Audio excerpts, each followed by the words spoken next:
original. From Story Studio Network.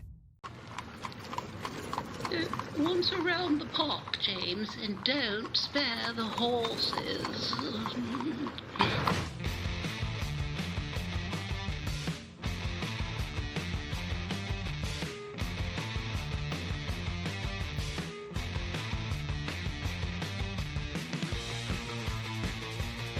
Well, here we go. Look at that. It is the 14th day of November. Busy week here in the province of Ontario with everything that's going on. We had Remembrance Day. We had conversations post-election in the U.S. about free trade. We had the annual Who's Hungry report from our friends at Daily Bread Food Bank, and all fodder for conversation. In this edition of On the Ledge, your Ontario Politics Podcast, I'm Dave Trafford. Good of you to join us. Just a few notes. Remember, it's in the show notes. We want to hear from you. So leave us a talkback message. The link is in the show notes, but if you're scribbling it all down right now, it's speakpipe.com/ontheledge. Just hit the microphone icon. Leave us your message. You got 90 seconds, and we'd be happy to include whatever you've got to say in upcoming programs. So that is all good fun and games. I'm a telling you, right? So let's get at it right now, and let's get to the crew. Here we go. It's On the Ledge, your Ontario Politics Podcast. Keith Leslie is here, and joining us this morning from Antigonish. How is the, is it chilly down there? It's cold, wet, and windy. We're getting these 70-kilometer-an-hour gusts from the north. It's chilly, yeah. It's like zero, but it feels bitter. Yeah, well, we're getting a little bit of that here, but certainly I know you guys tend to get it. Thanks to being closer to the ocean, it gets a little brutal.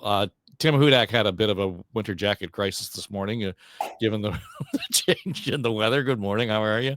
I survived. It was a tense household, Dave, this morning to make sure everybody's prepared to see the Taylor Swift concert. So it's going to end well, but it was a bit of a rough start. Yeah, indeed. And it's always one of those things where, you know, the weather changes. John Wright, and you thought the gloves were in there, but they never are. But John Wright is here. He is our veteran pollster, and we like to think of him as the founding pollster for On the Ledge this morning. So welcome in. And Kathleen Wynne is with us. She is the former Premier of Ontario. And among all the things that we could be talking about this week, and I think maybe it's one of those things that we should probably start with because it lends itself to the political conversation that we had last week. It's not necessarily about politics specifically in Ontario, but I heard you talking about it earlier this week, Kathleen, this whole idea that kids seem to be, you know, ruder, misbehave more often. Maybe the better word is less respectful in terms of how they just approach life, and whether it's adults or other people in their lives. Well, yeah, as I was saying earlier, it's hard to imagine that kids would be any ruder than when I was in high school. But apparently there was a report done, and it was actually focusing on the aftermath of COVID, Dave, and you know, kids not having been in classrooms, not having been socializing with each other. And I think some of the language used in the report is, you know, they were out of practice in terms of sort of civil behavior in a classroom. And I mean, I totally get that COVID would have had an impact. And so the report made sense to me. I have a daughter who's a teacher, and I think she's experienced some of that. And, you know, I teach university kids who lost a couple of years of high school. I don't really see the impact there. I think it's the little kids who weren't acclimatized to school and have to learn. But you know, the link I was thinking about was, okay, that may be that COVID caused this, but I think that there's one radio host, John Moore, used the term coarsening, a coarsening of the civil conversation or the civic conversation that we've experienced certainly over my lifetime. And So I just wonder if there's an element of that as well. You know, there are things said, and there's a manner of conversation, whether it's on TV or certainly social media, on the radio, that's just different than it was 35 years ago, 40 years ago. So I wonder if both those things are happening. Respect for institutions, respect for each other. I worry it's breaking down a bit, quite apart from COVID. Well, John, the part of that is, and it's easy, we can just immediately point to social media first, and the anonymity of the ability to participate in the conversation. I put that in air quotes. For example, here on YouTube, there are people who will comment on the show, and they have, Whiskey 35-2 is their name. I have no idea who they are, but they'll leave some snotty comment that has little or nothing to do with what we've been talking about. But it's been normalized at so many levels. I don't think you put this genie back in the bottle. Well, probably not for the time being. I agree with what Kathleen said, because COVID has had a big impact. And it goes to a conversation that my wife and I had when we bumped into someone who had looked after our kids at a daycare years ago when we were at the Royal Winter Fair the other night. And there was a discussion that took place, and it was, the friends that we had then have grown up, and our children have grown up, and the children have remained friends because of the setting. And it was kind of like, well, there's a peer issue. They all socialized together. They went through school together. It was a different time. And yet I then look at kids who've gone through the COVID period, and there are some real adaptability issues that have to be taken into account. And secondly, I also agree about the coarsening. But the other conversation that we've had with two teachers over the last couple of weeks has also been about the uncontrollability of certain challenged students in the classroom, mainly because they've been integrated into the classroom without any form of assistance from teachers' assistants. That's been either withdrawn or hasn't been fulfilled to recognize some of these issues. So it was disheartening to hear on two fronts. One is, and we have to remember the report that recently came out about teachers wearing almost body armor, underneath their sweaters to go into their classrooms. There are uncontrollable circumstances that are incredibly distracting and injurious to the teachers that the teacher was telling us about, and they have no help. So I think there's a third category here with, we've got some kids who are challenged, who don't have programs, whose teachers are trying to cope with that, whose parents are trying to cope with that. And it is disruptive. So I think it's a very different time to be in the classroom than it would have been, 15, 20 years ago. Yeah, I'm not sure. I agree, Tim, with Kathleen vis-a-vis, I can't imagine that kids were more buggers today than they were when I was in high school, for sure. I get that. And earlier, before we started, Kathleen had asked, or talked about the kid who climbed out the window to get away from the detention. Present. So, we did those things, but oddly enough, I think we still had respect for Sister Eileen from the classroom. That's what I always say. Bring back the nuns, right? Bring back the nuns. We'll clear this up in a matter of weeks. Holy, Sister Beatrice, I think she's probably 150 years old. She was tiny, and she just gave you that look, Dave, and you straightened up in your chair and shut your mouth right away. Look, I'm going to agree with my colleagues, Kathleen and John here, and then I'm going to add one of my own. I think Premier Wynne is right that there has been a coarsening over time across the board. And I appreciate John's point. I really think that, integrating students with special needs is paramount, right? My own daughter's benefited from that. Sadly, we don't have the resources to support the kids in the classroom, especially the most challenged. Love to see more money diverted in that direction. And I do think we should, if parents can provide additional services themselves, right now they have trouble getting them into the classroom in the school environment. I think we should open the doors for that additionally. Here's the third point. I think there's also been a breakdown of discipline. We were at parent-teacher interviews just a few nights ago, and the teachers did remark that they have seen, this is elementary school, Maitland School, that kids post-COVID, many didn't adapt, so the problems are greater. The other problem teachers talk about, and I agree, is I bet, Dave, Keith, Kathleen, and John, if you got in trouble at school, you got it 4 times as bad when you got back home. Son of 2 teachers here. If I crossed the line, I didn't dare do it again. And I don't think parents are doing enough to back up the teachers, to back up the principal. I think they're taking the other side of the argument, and that's got to be awfully frustrating to our professionals in the classroom. Yeah, and Keith, Tim's right. I mean, boy, if I had to face mom and dad coming back from, a stern warning from Sister Eileen, that would have been just disastrous for me. So yeah, I learned in a hurry. But even culturally, we have normalized this behavior where it's okay to be a dick. Well, I suppose we have it, and we start. Premier Wynne started off by saying it's not really directly tied to politics, but I think it is in a large part because we've seen our political leaders take the rhetoric to levels that we never ever saw before, where you're now not just a political opponent who's wrong, you're the enemy from within. This sort of rhetoric gets to people. And I also want to go back. I think that the pandemic combined with, we almost brushed off social media here. I think the anti-social media combined with the pandemic, when the kids were home and isolated, this was their only way. We've never seen this before. We've never seen kids have this only way to socialize and be together online, as it were, on their phones. And the algorithms, as we know, feed exactly all the wrong behaviors. If you click once or twice on a video that takes you down a bit of a rabbit hole, all of a sudden you're watching videos that are nothing but fighting and rudeness. And, people, you see them in cruise ships and in schools, everywhere, people just fighting these videos. So I think the social media aspect of it played a huge role, especially with these kids that were home during the pandemic. But with all through society, we saw this. I don't even think, I'd like to say, it started in 2016 when Donald Trump hit the political scene hard. But it actually, as we saw early in the 2000s and 2010s, that newspapers, they didn't know what to do with the comment section, because keyboard warriors were just, to the points made earlier, just so off the cuff, just being rude and over the top and condemning and just not even really addressing ever the points that were made, just wanting to attack somebody online because they feel brave and able to do this.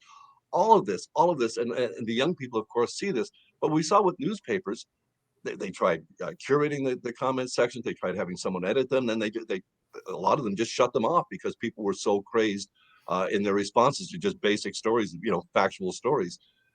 So when we can't agree on even what the facts are, when young people, when kids see the adults behaving like this and calling each other these vicious names and threatening to have them, stood up before firing squads, they just see it in themselves that of course they're going to emulate that behavior. And when you're young and you don't have those social niceties, you can just somewhat lash out.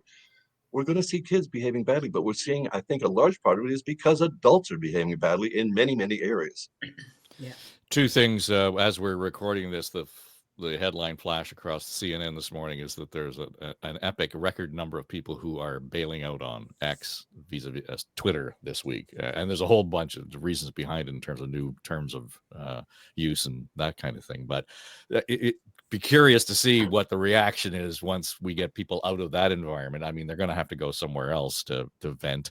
But I think that the social media part of it is right. The other part of that is as well, once you get into the comments chain, the first comment might be about Keith's story about Kathleen Wynne, but then the next comment is Tim taking on John's comment, and then the two of them just go off on a tangent, right? And it becomes something all by itself and just creates all its own momentum and has nothing to do with the original headline or point or whatever it might be. So they begin to feed on themselves, even within that chain of comment, again, that has nothing to do with the story. Letters to the editor, which were obviously, edited and printed in newspapers, really were meant to be, a countervoice to the stories and outside opinions that were left out of stories.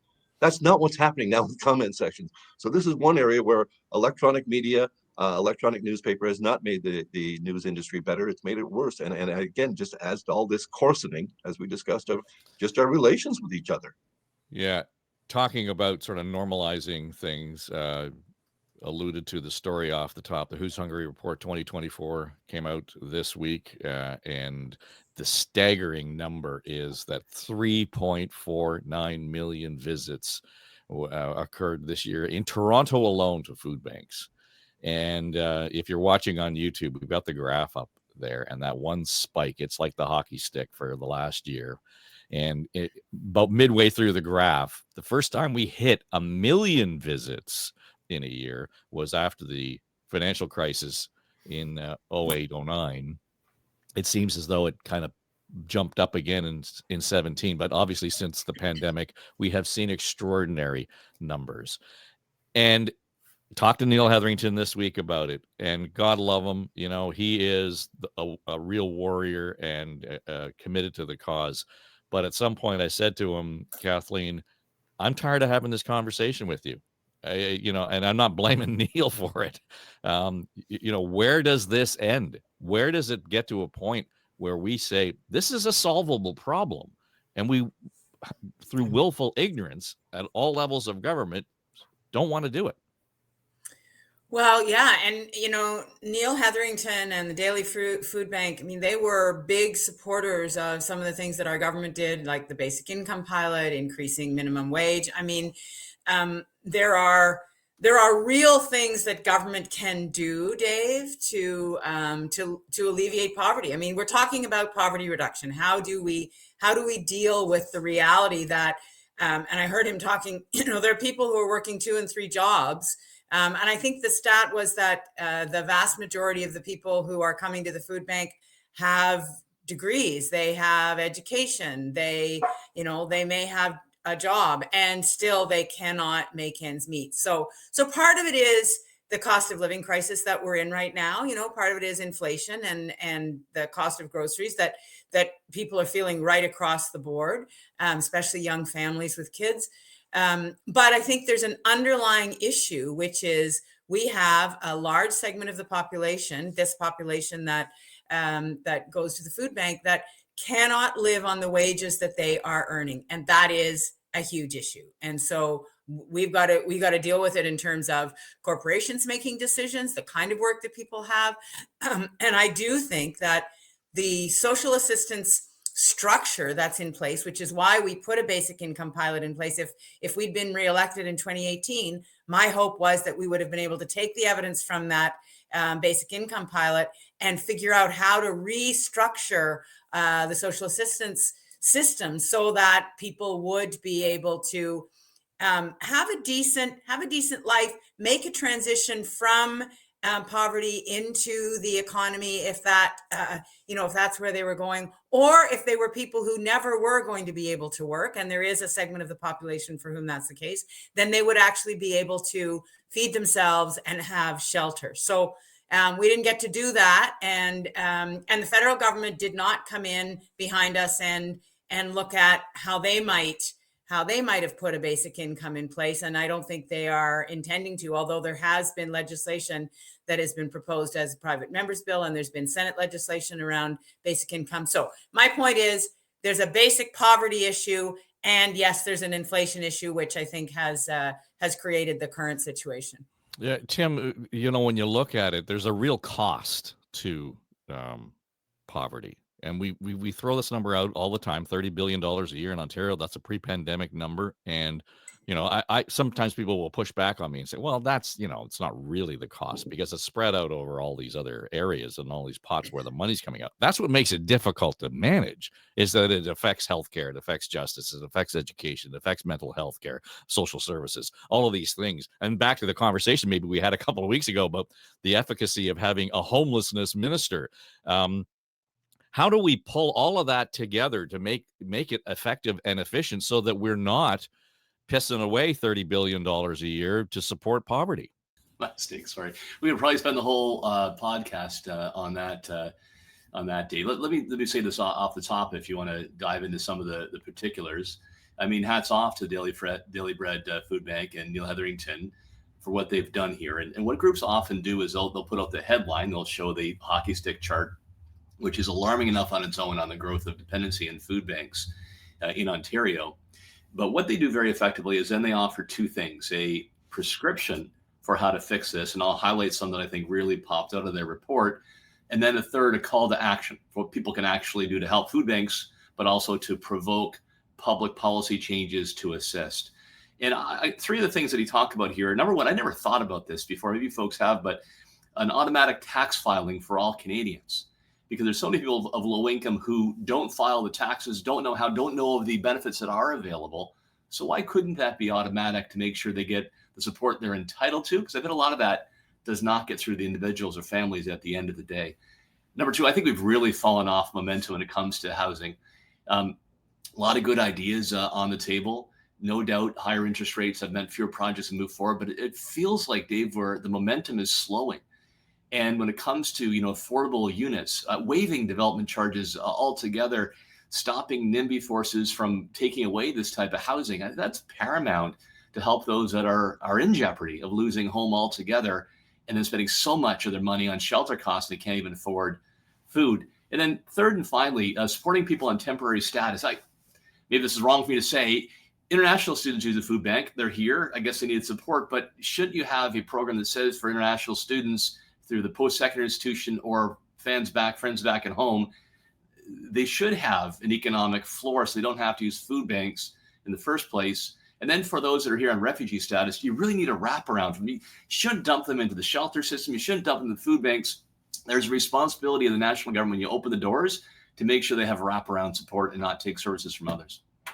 Yeah, and to that point, John, when I was talking to Neil this week, he said, one of the good things that the feds have done is they've raised the requirements for international students in terms of the amount of money that they need to have before they can apply and come to Canada now. It used to be something closer to $10,000. It's $20,000 now.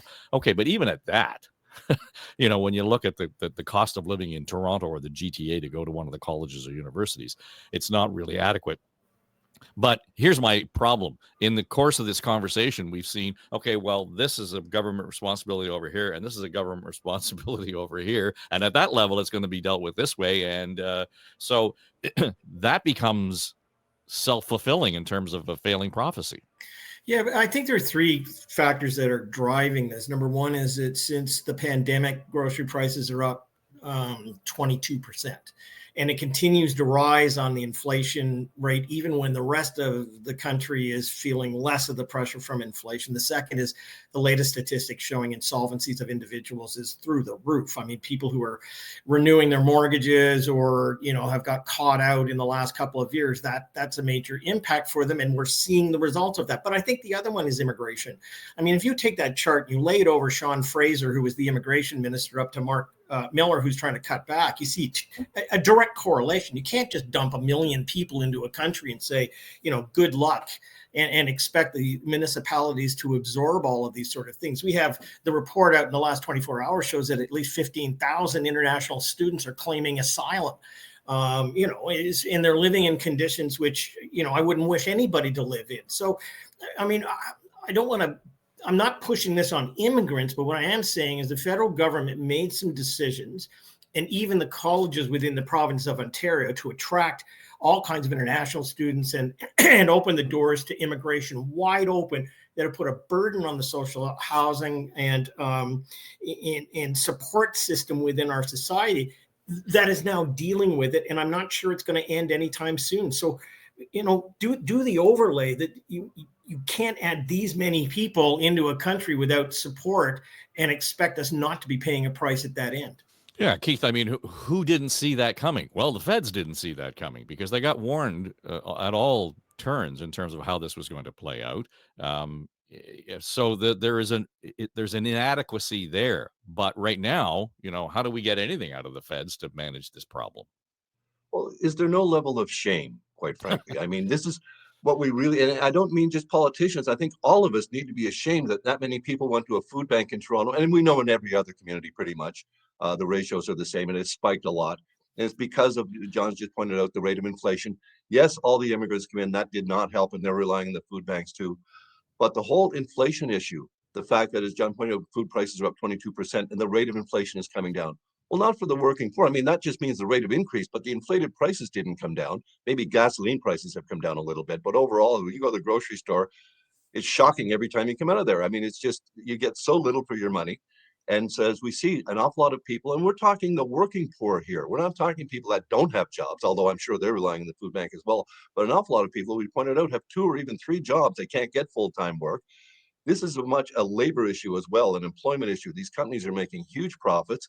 They're getting away with very little taxes, and yet no one is supporting a basic income for people so that the people who are actually working for them don't need to rely on a food bank, don't need to rely on a second or a third job just to make ends meet. It's ridiculous what companies are able to get away with right now when we see, as I say, no sense of shame. the federal government clearly is responsible for a lot of what has happened here with the mass immigration that came in too quickly without support services. So they need to pony up, or they could clearly pony up with a basic income, much like they did during COVID. I mean, they didn't call it that, but it was a basic income project, and it was more generous than the one Premier Wynne had set up in Ontario. And it solved a lot of problems for a lot of people during the pandemic. They were able to feed themselves and heat their houses.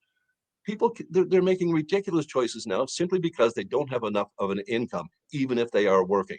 That can be addressed. There should be, as I say, the corporation should have to really, the minimum wage is one thing, but it needs to be stepped up so much more. There needs to be cost of living adjustments in so many areas, and there just aren't unless companies are forced to do it.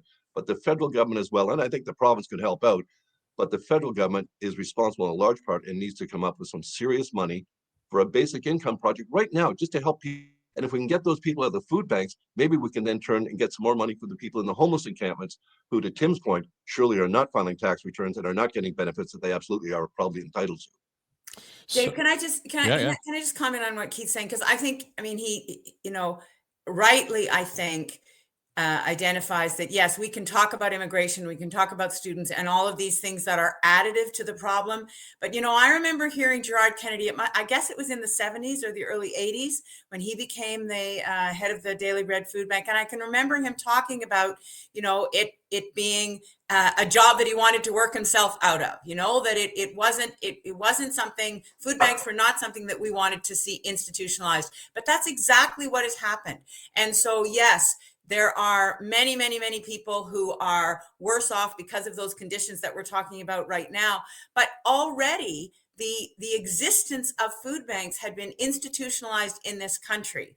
And that is the problem, because even if the federal government steps in and deals with the immigration issues, and yes, Tim, we need to increase housing, that absolutely is true. But do all of that, and there still is a large segment of the population that cannot feed themselves. And we know that because before we had all these crises, that was the case. So I think we need a more systemic solution.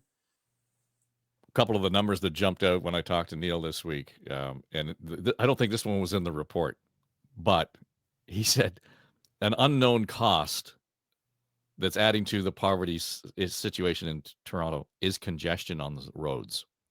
The ability to actually deliver the food.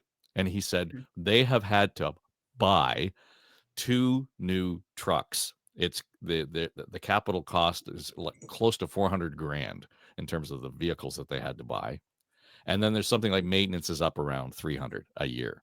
So you add that into like these unseen costs. And it's easy to say, call to action, donate to the food bank, volunteer at the food banks, write a letter to your MPP, MP, city councilor, mayor, whatever it might be. They are now spending $29 million on groceries at the Daily Bread Food Bank annually. $29 million.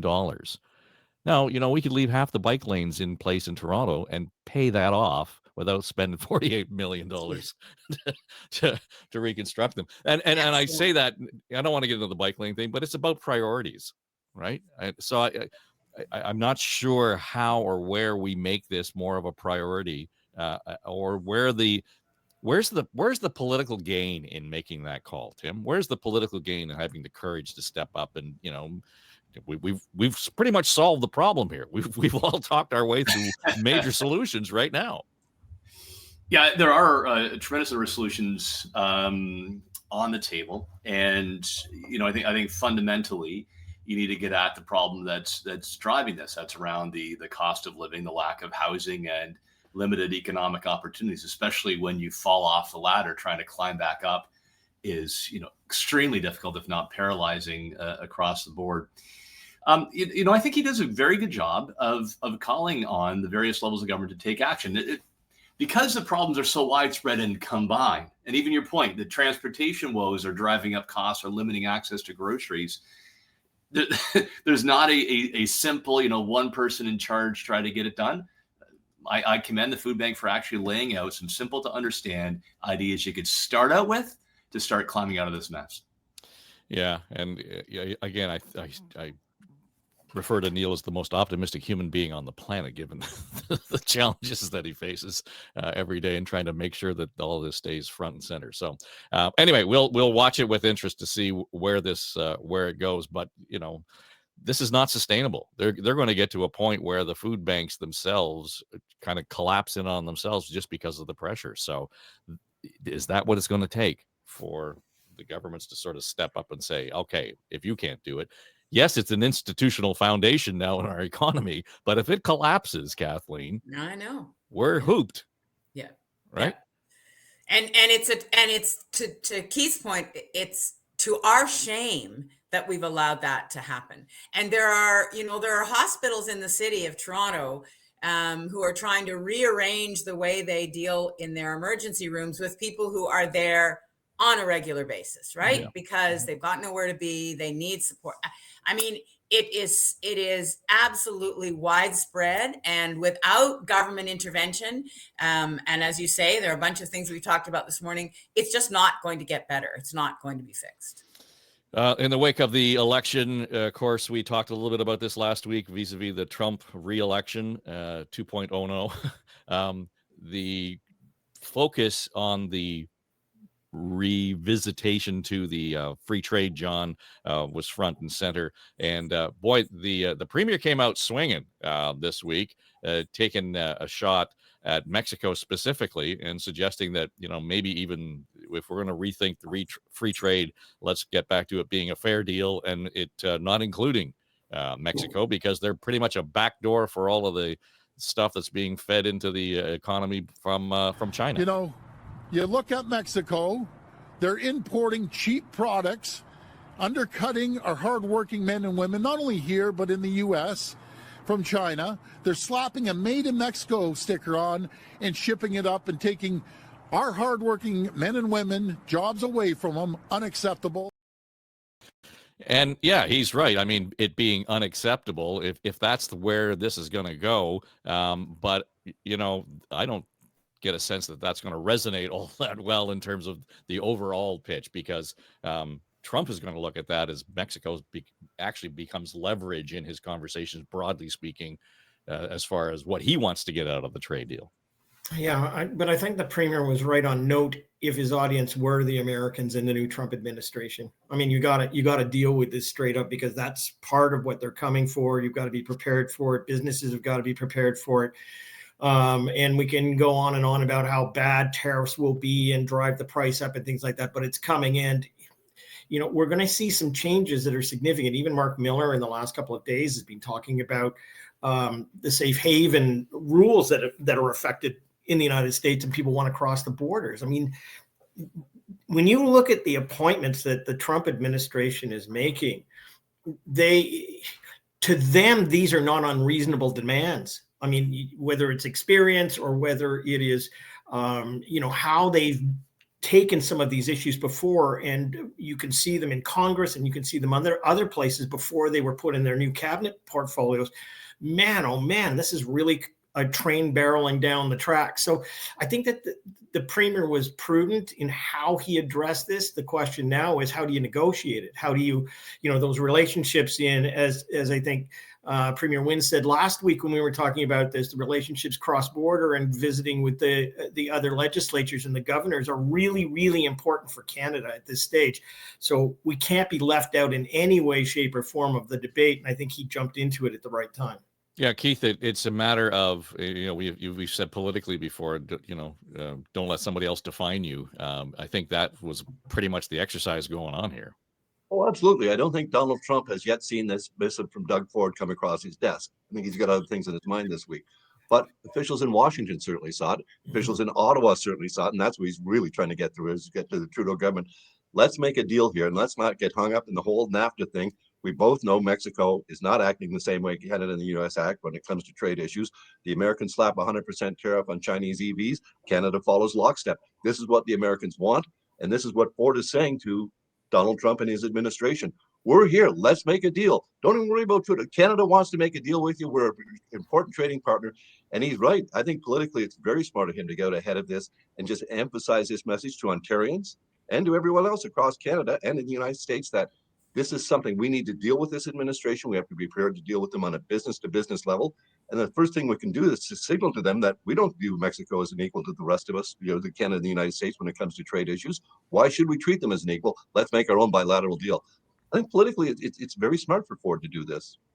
Tim, what's the possibility that rewriting it means writing them out?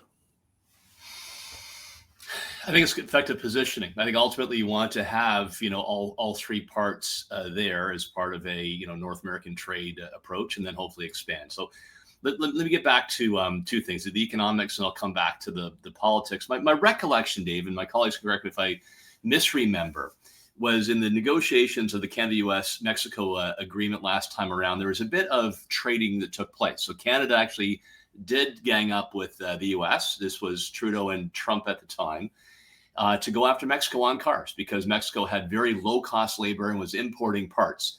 So CUSMA was changed to make sure there was a guaranteed minimum wage for auto workers, which helped keep jobs here and in the US. So we combined. Mexico and Canada actually teamed up against the US and making sure there were clear rules around solving disputes. So mission accomplished there. We'll see those under attack. So my point being that on the economics here, it is pretty common for the countries to try to find areas where they have a common interest and go after the third. On the politics side, I think this is very good positioning by Premier Ford for two respects. Number one of his priorities has been around next generation automobiles, EVs, right, batteries, and that's big part of his economic plan. So positioned solidly there. Second point is, I think he'll actually drag the Trudeau government in this direction as well, to make sure, I think, that where all three countries are involved, but that Mexico will have to stop importing the cheap Chinese goods. You've seen the National Liberal Party, which has been the most successful political party in the Western world, slowly shifting its position to the right on issues like immigration, cost of living, and I bet they'll embrace this one as well. Kathleen, when you look at that, though, and it's easy to say we want to have a partnership and collaboration, et cetera, but this is every man for himself, essentially. And even to the subtleties around how we refer to the trade agreement. Here in Canada, we put the Canada-US-Mexico agreement. In Washington, it's the US-Mexico-Canada agreement. So, it's subtle, but it kind of makes the point. Yeah, but yes, and I think Tim, I think Tim's absolutely right though that this is positioning for the premier. I think it's smart in terms of sending a message to our American partners, and I'm quite sure that there are officials in government provincially who have been talking with federal officials who are talking to American officials. This isn't it probably didn't come out of the blue that the premier said this, but I also think that we need to listen to people like Flavio Volpe, the head of the Auto Parts Association, because it's guys like that who understand the integration of the supply chain and what's possible and how we're going to actually enter a negotiation. Because as Tim said, there are going to be trade-offs. And Trump his opening position is going to be blow everything up. I mean, that's what he's saying. That's what he's trying to do. And maybe that's what will happen. But I don't know what that looks like, because there are so many people in his country who are dependent on that relationship. And that's the tricky negotiation now that Canada and Ontario have to enter into. So I think that Ford is, he's hanging out this kind of shingle that says we're willing to go it alone with you, America, and that's going to be appealing to some of the folks in the States. But at the end of the day, it is a North American reality that we've been in this relationship for decades now, and so we need to figure out how we do it without exploding people's lives. It's not to our advantage in Canada or to the advantage of people in the United States that Mexico be cut loose completely and that they are, they have millions of families who are destitute. That's not going to help us. So how do we navigate this over the next couple of years so that yeah, we can protect what we want to protect, because things like supply management for our dairy and poultry industries are going to be right in the crosshairs. They already are, of the United States, and that's a huge political issue for us as a country. So all of that comes into play. But I think I think that coming out saying this now is probably a smart political move. And can I add to that, Dave? Yeah, go ahead. I mean, we can't forget too, right? That, I mean, Mexico's population is about 128 million people. So, 3 times the size of Canada. And while we're the 10th largest economy, they're 15th, right? So that's a consequential market you still want to have trading access to and a growing economy. So I think it's an effective negotiation to threaten dropping them from the deal, to get them to relinquish, what they're doing with China. But ultimately, hopefully, you keep that North American pact together. The other thing I want to add to this is that there's going to be a huge regime change in Ottawa. I mean, there's no way that the Liberals are going to recover from where they are. I mean, if you look across the country right now, given the current voting and the seat modeling, they're down to 12 seats, the Liberals in Ontario. 12 seats. I mean, the impact of this is going to be, and we've heard, the signals starting to come back and forth between the Poilievre camp and the White House, and some of the policies that they are going to start to craft. This new deal is going to be negotiated by a very different political party with a very different mindset. I don't know whether it's going to align entirely with what's south of the border, but how we've approached these things before, whether it be on supply management or how we've dealt with the issues previously in the negotiations with a Trump government or not, maybe a very different circumstance. When you think that, January 6th is going to come, the transfer of power, there's going to be, years, many months before a negotiated settlement is done. Man, oh man, I think we better buckle up and be prepared for what's to come. But Keith, there was the day when we all covered the first free trade agreement, and and Prime Minister Mulroney was driving that hard, and we kind of just let it sit. And I think culturally, it felt like it was just percolating in the background. We're now at a stage where what's baked into the North America free trade as it stands now is this regular review. It's being positioned as if Trump wants to tear it up. It's actually part of the deal that they would go back and revisit and review it. So this shouldn't be viewed as a crisis. It should be viewed, I think, as opportunity. And in fact, maybe it's a more robust structure in as much as it allows us to respond more regularly to changing political cultures, whatever the affordability, whatever the issues might be in terms of markets, AI, all of these things that are scary and on the horizon. This might be more of an opportunity than we're letting on. Well, it's a scheduled opportunity. It's a scheduled review in 2026 of the Canada-US-Mexico agreement, and of course we're all in a negotiating position at this point. But that's the advantage of it. The clear benefit of the agreement, and I think Kim alluded to it earlier, was a dispute resolution mechanism. That's so important. If 3 countries going to deal with these things, Canada's got a hard case defending our marketing board system. I mean, the Americans really hate that, and they do want to blow it up. But I think that's what we're hearing about Trump, wanting to tear up the agreement. Well, he wants to tear up all the agreements and start everything from a new deal.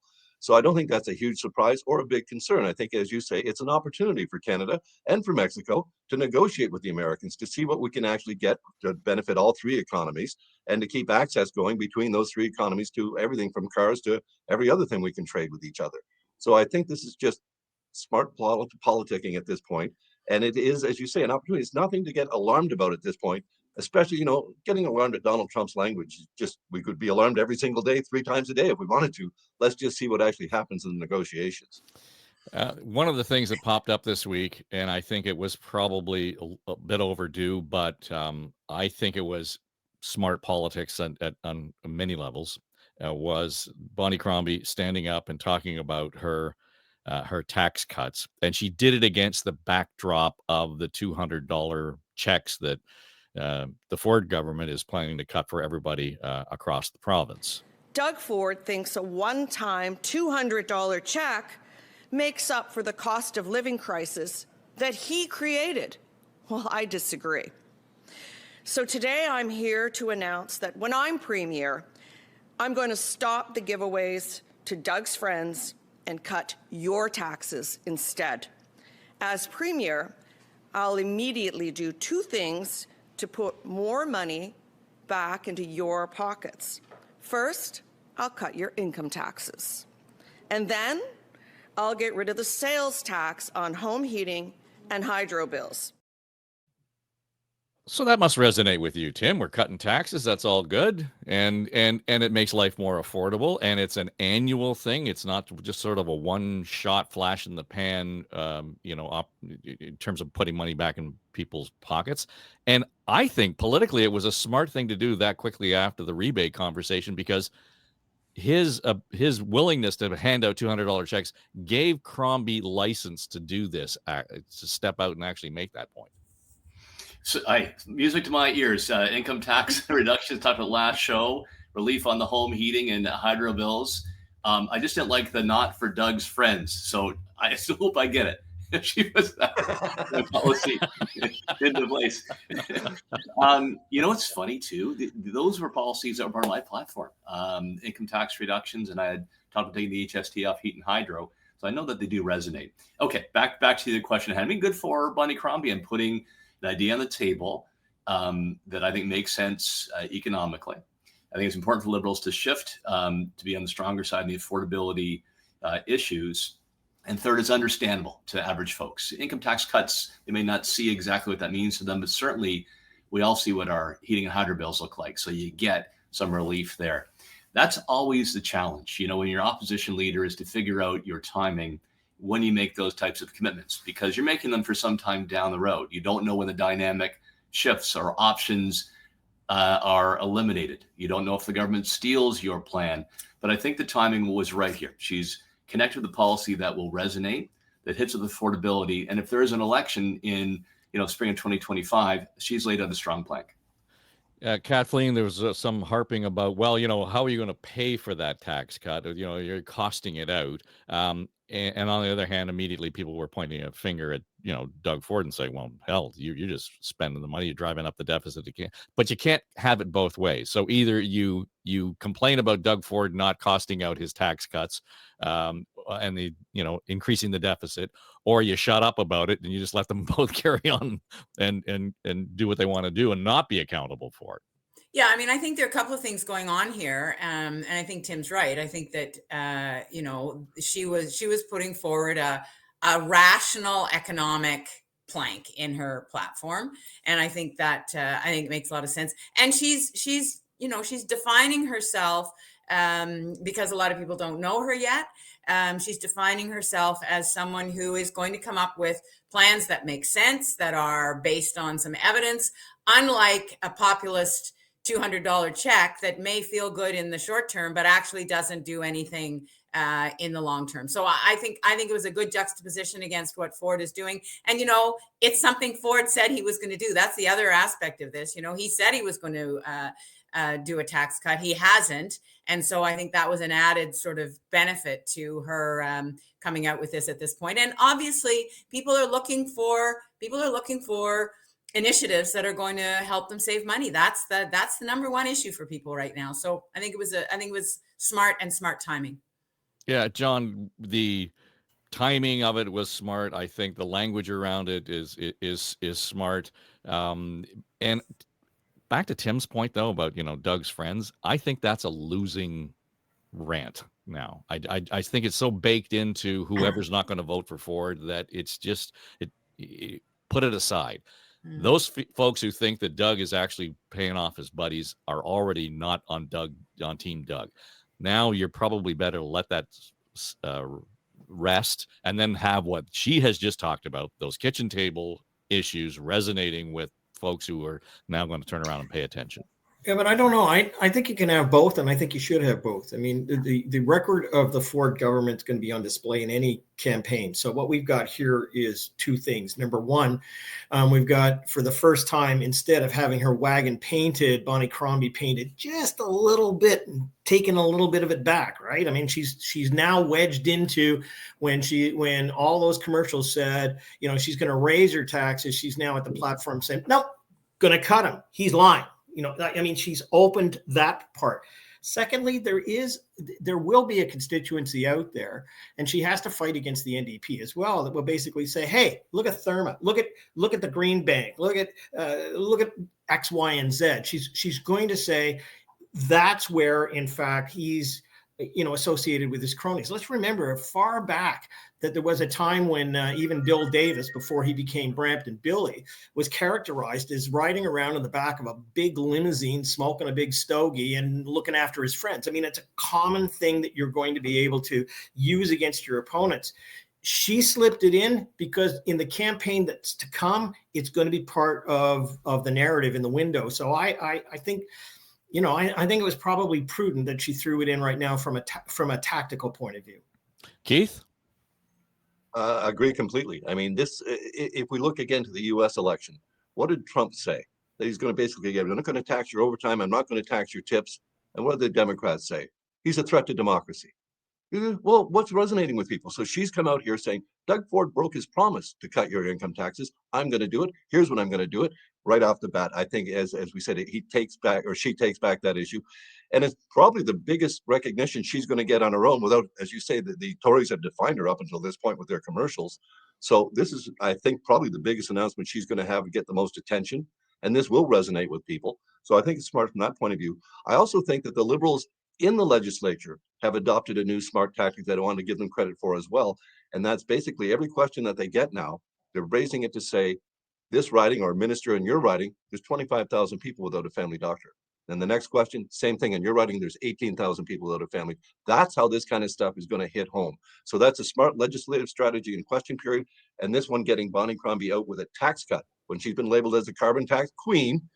She comes right out and says, here's what I'm going to do. I'm going to cut your tax. First thing I'm saying to you, I'm going to cut your taxes. Something Doug Ford promised and didn't do. Very smart politically. Timing was perfect. And again, I think, as I say, you look at, Trump's simple message. It's just, I'm not going to tax your overtime or your tips. That really helped in a couple of really important states.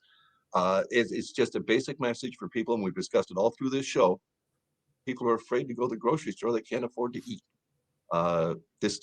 It goes right to on message is what people want to hear right now. So let me just, I think we're all on the same page vis-a-vis. It was smart. The timing was right.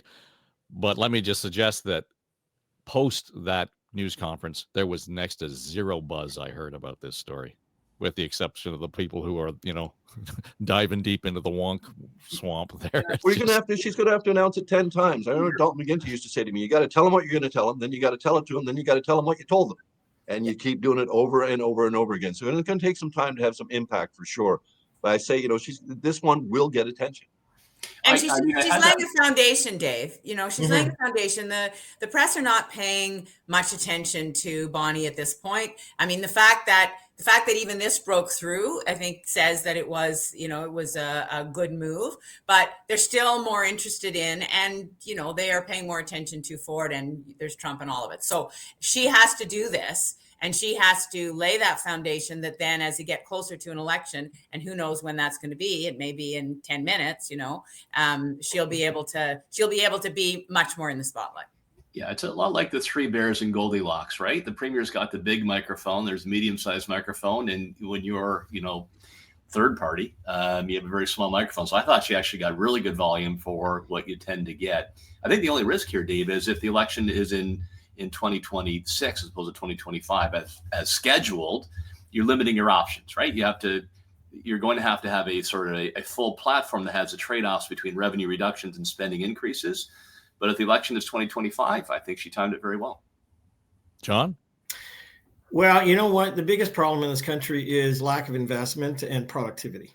And I got to say that when you're looking now at $1.40 versus the greenback south of the border, I mean, somebody's got to be paying attention to this. So, I mean, the reality is that if the new conservative government gets in, capital gains taxes will probably be sliced. There'll be a whole lot of other new policies put in place. I think she's actually on the right track even for 2026. She's managed to wedge in the one thing that she was getting hammered about in every fundraising letter, every commercial, everything, and that is something in a plank about an economic policy to affect individuals. And I think that's got to broaden into a bigger fiscal circumstance for a platform. But I think it leaves it open for her to even talk about cuts in capital gains and other issues here. So I think she's got runway now, and I think it was the right time to do it. Well, let's suggest that we're out of runway this week. So we'll leave it there. And Kathleen Wynne, Tim Hudak, John Wright, Keith Leslie, thank you all. It's always great to have the folks around the table. And again, just a reminder that we are going to be inviting you to be part of the show, that is. So join us through the talkback message. The link is in the show notes. It's speakpipe.com/ontheledge. And we would love to hear what you have to say about the show. And of course, those of you who are commenting on the various platforms, continue to do so. If you aren't already following the show, make sure you do, because there'll be notifications that'll drop into your email, and you'll know exactly when the various bits of content pop up on YouTube, on Apple, Spotify, etc. All right, that'll do it for me. I'm Dave Trafford. This is On the Ledge, your Ontario politics podcast for Story Studio Network.